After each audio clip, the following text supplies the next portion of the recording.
segunda mulher mais rica de Mônaco, foi assassinada por alguém que passou 28 anos sentado à mesa da família, calculando exatamente quando a generosidade materna se tornaria mais valiosa morta do que viva.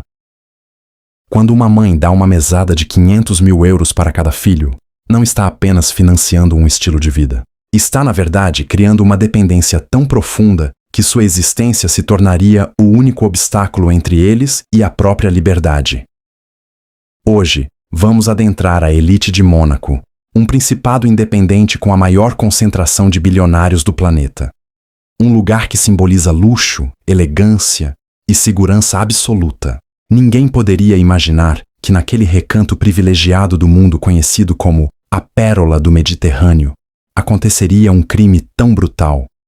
Mônaco é mundialmente conhecido pela família Grimaldi, princesas glamourosas, cassinos. No entanto, existe outra família que controla o principado nos bastidores, os Pastor.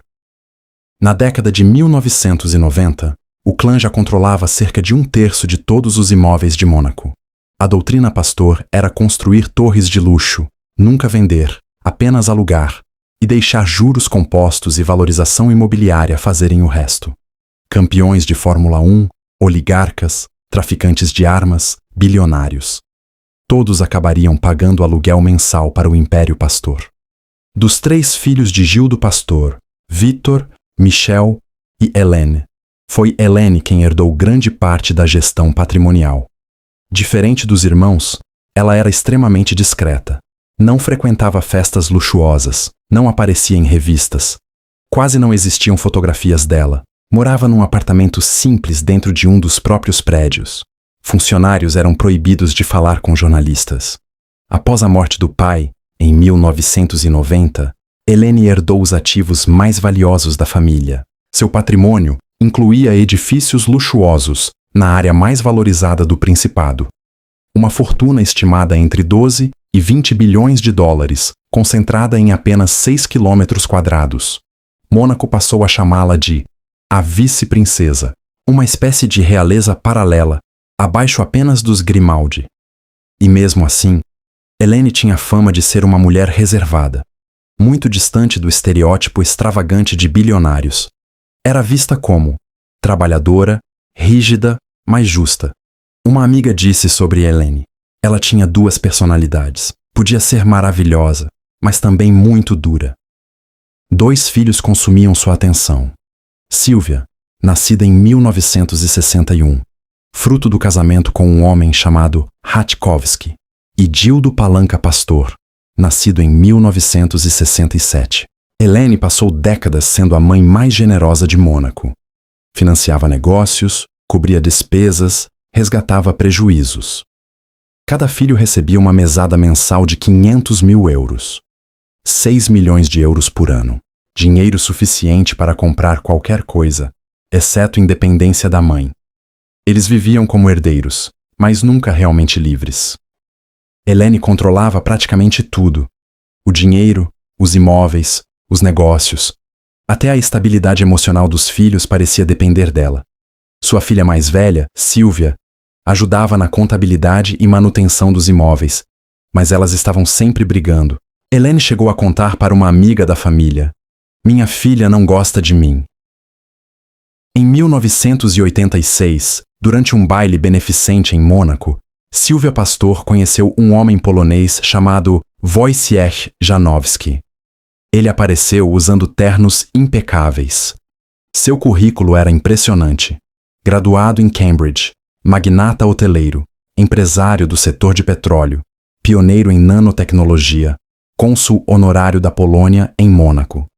Silvia, então divorciada e emocionalmente vulnerável, acabou completamente seduzida. Mas sua mãe não se impressionou, pelo contrário, Hélène não gostava do genro. Segundo pessoas próximas, ela o desprezava. Hélène dizia: sei muitas coisas sobre ele. Um dia vou contar tudo. Enquanto isso, Gildo parecia ocupar um lugar diferente dentro da família.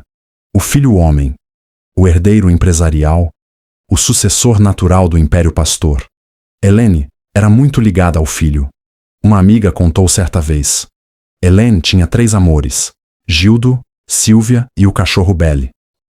Até que chegou o dia fatídico, 6 de maio de 2014.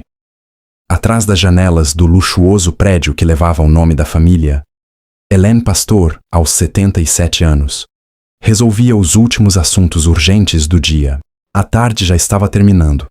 Lá embaixo, ao lado do carro, aguardava seu motorista e homem de confiança, Mohamed Darwish. Ele trabalhava para Elaine havia décadas. Era muito mais do que um simples funcionário. Cozinheiro, mordomo, motorista. Talvez até confidente. Naquele dia, Mohamed sabia exatamente para onde deveria levá-la. Havia 5 meses que, todos os dias no mesmo horário, Elaine saía de Mônaco para percorrer cerca de 20 quilômetros até Nice. Seu filho, Gildo, estava internado no hospital Larcher II após sofrer um grave AVC. Todos os dias ela o visitava durante cerca de 1 hora. Às 7 da noite, Elaine se despedia do filho. Naquele momento, nenhum dos dois imaginava que, do lado de fora do hospital, 2 homens já estavam posicionados no estacionamento. A contagem regressiva havia começado. Em poucos segundos, a minivan preta da família Pastor seria alvo de um ataque brutal. O veículo saiu do estacionamento e virou à direita para acessar a estrada. Então, de repente, um homem surgiu correndo. Ele carregava uma espingarda. 2 disparos foram feitos. O primeiro em direção a Elaine. O segundo, diretamente contra Mohamed Darwish. Depois, segundo investigadores, o atirador chegou a colocar parte do cano da arma dentro do veículo antes de disparar novamente.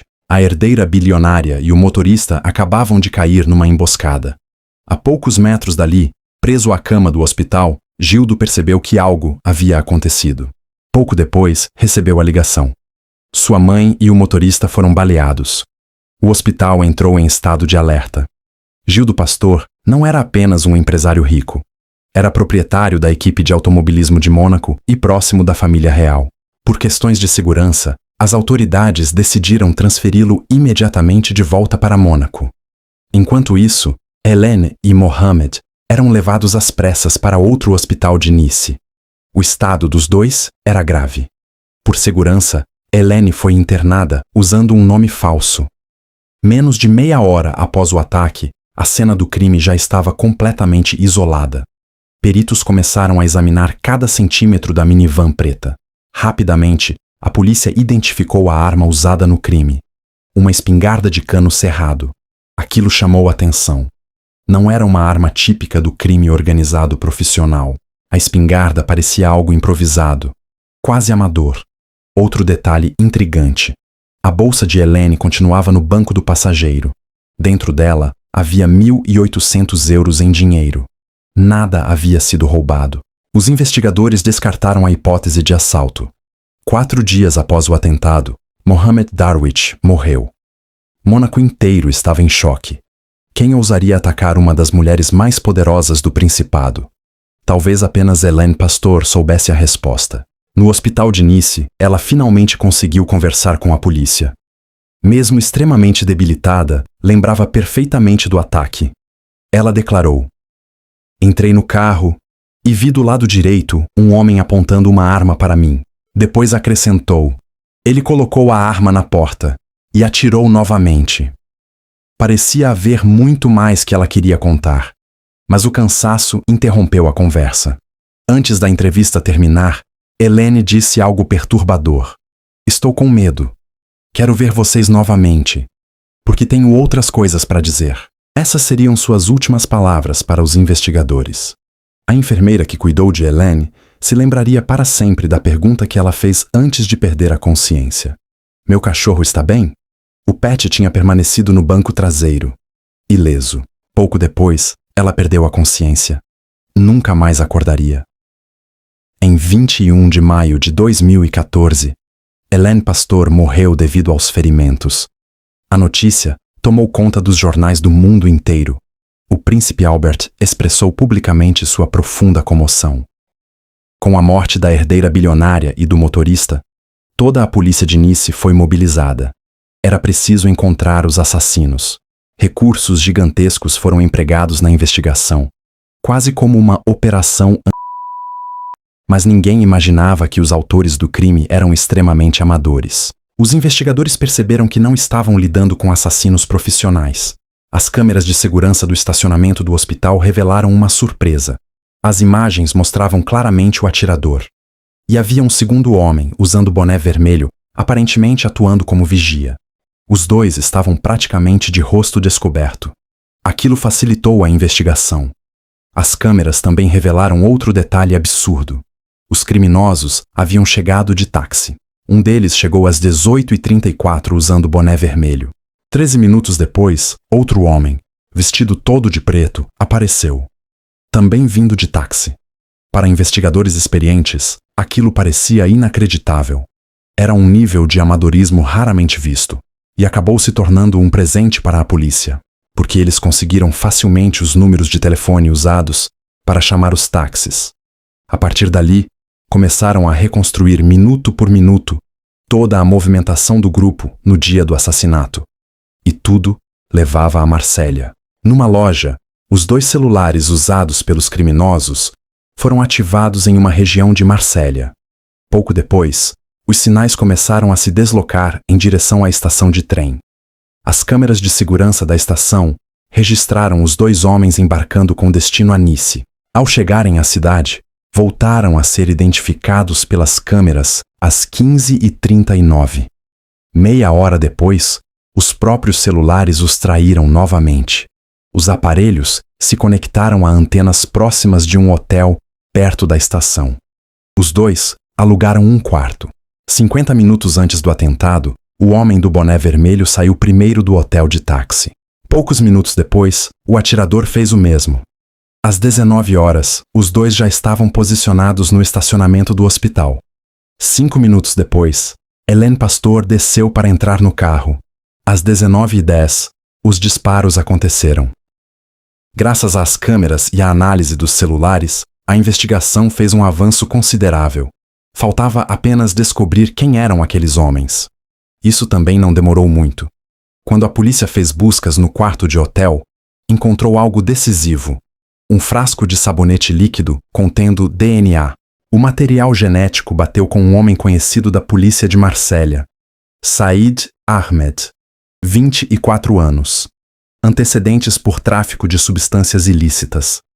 Os investigadores finalmente sabiam quem havia atirado em Elaine Pastor e Mohamed Darwish.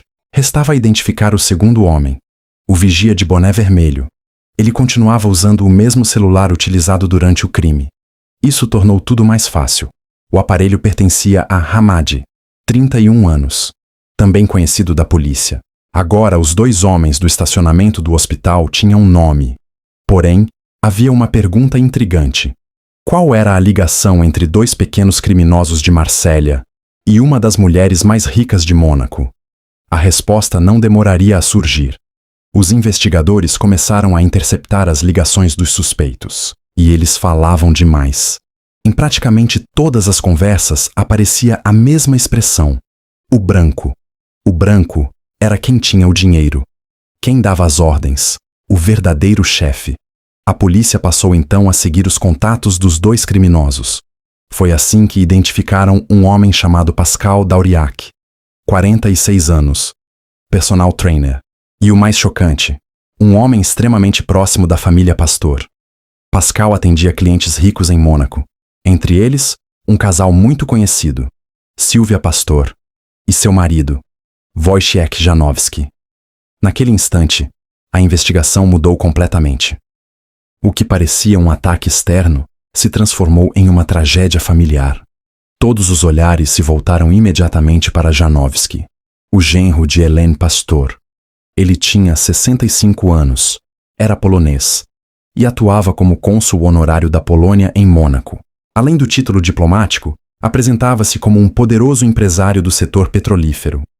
Sua história era impressionante. Havia chegado jovem a Londres com apenas 100 libras no bolso. Construiu carreira nos cassinos da cidade. Depois se aproximou da elite de Mônaco através da Société des Bains de Mer, empresa responsável pelo famoso Cassino de Monte Carlo. No pequeno universo fechado da aristocracia monegasca, Janowski foi rapidamente aceito. Elegante, carismático, sempre presente nos grandes eventos. Silvia Pastor já tinha um filho de um relacionamento anterior. Depois, os dois tiveram uma filha juntos. O relacionamento duraria quase 28 anos, pelo menos na aparência, porque Elaine Pastor jamais confiou verdadeiramente nele. Ela nunca o considerou o genro ideal. E não era a única. O filho dela, Gildo, também não confiava em Janowski, porque por trás da imagem sofisticada existia outra realidade. O homem que dizia ser empresário bem-sucedido, na verdade, vivia quase exclusivamente do dinheiro da esposa. Cambridge jamais teve qualquer registro dele. Seu diploma havia sido comprado numa fábrica de certificados falsos na Tailândia. Empresas gigantescas existiam apenas em apresentações, sites vazios e conversas de festa. A realidade era muito diferente. Negócios falidos, dívidas, golpes financeiros e processos judiciais. Mesmo assim, Silvia continuava sustentando tudo. Iates, apartamentos, empresas fictícias, mensalidades escolares infladas, transferências internacionais. Tudo pago com dinheiro da família Pastor. Em determinado momento, Janowski chegou a falsificar notas fiscais para embolsar 1 milhão de euros extras na compra de um iate. Silvia pagou sem perceber. Durante anos, investidores, amigos e banqueiros resolviam discretamente os problemas financeiros dele, graças à influência da família Pastor. Parasitismo aperfeiçoado. Então, em 2012, Silvia recebeu um diagnóstico de câncer. E aquilo mudou tudo. Segundo testemunhas, foi nesse momento que Janowski começou a mencionar pela primeira vez a ideia de eliminar Elaine Pastor. A lógica era simples e monstruosa. Se Silvia morresse antes da mãe, a mesada milionária desapareceria e Janowski afundaria em dívidas. Elaine, saudável aos 77 anos, havia se tornado o único obstáculo entre ele e a herança. Em 23 de junho de 2014, apenas 6 semanas após o atentado, todos os suspeitos foram presos simultaneamente. Uma operação gigantesca. De um lado, o cônsul honorário da Polônia em Mônaco. Do outro, pequenos criminosos das periferias de Marsella. Parecia um elenco improvável demais para ser real. Os investigadores tinham apenas 4 dias para desmontar completamente a organização criminosa. E o principal alvo era Janowski. Desde o início do interrogatório, ele demonstrava extrema confiança. Frio, dominador, arrogante. Negava qualquer envolvimento. Você participou, direta ou indiretamente, desse duplo homicídio? Categoricamente não. O que ele não sabia era que na sala ao lado, Pascal Dauriac já estava confessando tudo, sem hesitar. Segundo o personal trainer, toda a história havia começado 18 meses antes do crime. Durante uma sessão de treinamento, Janowski começou a falar sobre Silvia. Ela estava com câncer. A situação emocional da família era devastadora. Então, Janowski passou a descrever Elaine como um monstro. Dizia que a sogra destruía a vida da filha, até que fez um pedido direto. Você consegue arrumar uma arma para eliminar minha sogra? Pascal ficou em choque. Inicialmente recusou, mas Janowski não desistiu. Começou a aproximá-lo cada vez mais da família. Passou a tratá-lo como alguém especial. Dizia frases como: "Você é o filho que eu gostaria de ter tido." A relação se tornou cada vez mais íntima. Segundo investigadores, Janowski manipulou emocionalmente o personal trainer durante meses. Como um guru, cobriu Pascal de presentes, relógios, viagens, ingressos para a ópera. Aos poucos, foi destruindo sua resistência. Janowski dizia estar desesperado. Precisava se livrar da sogra. Segundo Pascal, ele repetia: "Eles vão acabar comigo." O personal trainer começou então a acreditar que Elaine realmente destruía a própria filha. Mistura de manipulação emocional e ganância, porque Pascal receberia 140 mil euros pelo serviço. Para montar o grupo criminoso, ele procurou o cunhado em Marsella. Foi assim que Ahmad entrou na história. O homem do boné vermelho. Mas ainda faltava o principal: o atirador. Ahmad então recrutou Said Ahmed nas ruas de Marsella, o homem que puxaria o gatilho. Agora, dentro da delegacia de Nice, restava apenas uma coisa: fazer Janowski confessar. Os investigadores finalmente conseguiram fazer Janovski admitir que havia pago Pascal Dauriac. Mas, segundo ele, o dinheiro não era para matar a sogra. A nova versão era completamente diferente. Janovski afirmou ter sido vítima de chantagem do próprio personal trainer durante anos. Dauriac vinha me ameaçando há muito tempo. Eu fui obrigado a pagar dinheiro para proteger minha família. Os policiais não acreditaram em uma palavra. Mas, em vez de confrontá-lo imediatamente, decidiram ouvi-lo com atenção. Era uma estratégia. Durante 4 interrogatórios, Janovski falou sem parar sobre a própria vida. Tentava constantemente construir a imagem de um empresário extraordinário, um homem milionário, brilhante, acima da média, até que um investigador interrompeu. Não estamos na Disneylândia. Conte a realidade. Após 3 dias preso em uma cela, muito distante dos hotéis de luxo, aos quais estava acostumado, Janovski começou a ceder. Então apresentou uma nova justificativa. Disse que tudo havia sido feito para salvar Silvia. Segundo ele, a esposa estava destruída psicologicamente. Não apenas pelo câncer, mas também pela suposta indiferença da família. Investigadores descobriram que Helene Pastor realmente tinha fama de ser extremamente rígida e exigente com a filha, mesmo durante a doença. Janovski passou então a sustentar outra narrativa. Ele não suportava mais ver Silvia vivendo sob o controle da mãe. Afirmava que Helene exercia uma espécie de opressão psicológica constante. Segundo ele, chegamos a um ponto sem retorno. Havia ainda outro elemento. Médicos teriam comentado que o estresse agravava o câncer de Silvia. E Janovski passou a culpar Helene por isso. Porém, havia um detalhe perturbador. Ele dizia que não participou diretamente da execução porque sua posição social, respeitável, não permitia. Então, soltou uma frase surreal para os investigadores. Eu deleguei e esperei o resultado. É igual quando trabalho com meus colaboradores. É o mesmo princípio de gestão. Naquele instante, os policiais entenderam que estavam diante da confissão do mandante do assassinato. A filha de Helene estava completamente devastada. Ela jamais imaginou que o marido pudesse estar envolvido na morte da mãe. Em depoimento, declarou: mesmo quando minha mãe era difícil, ela tinha bom coração. Era generosa. Não consigo entender o que levou meu marido a fazer algo assim. Nós tínhamos uma vida maravilhosa. Para os investigadores, aquelas confissões representavam o desfecho da investigação. Apenas 6 semanas após o duplo assassinato, os principais envolvidos já estavam presos: Janovski, Pascal Dauriac, o atirador e o vigia. Todos foram indiciados por homicídio qualificado em organização criminosa. Mas a história ainda estava longe de terminar. Pouco depois de confessar, Janovski voltou atrás. Durante a primeira audiência com o juiz de instrução, afirmou que as confissões haviam sido obtidas sob ameaça. A partir dali, passou a negar tudo. Mas, para os investigadores, aquilo era apenas uma tentativa desesperada de salvar a própria imagem. Porque o motivo parecia claro: dinheiro. Toda a vida luxuosa de Janovski dependia da fortuna da família Pastor.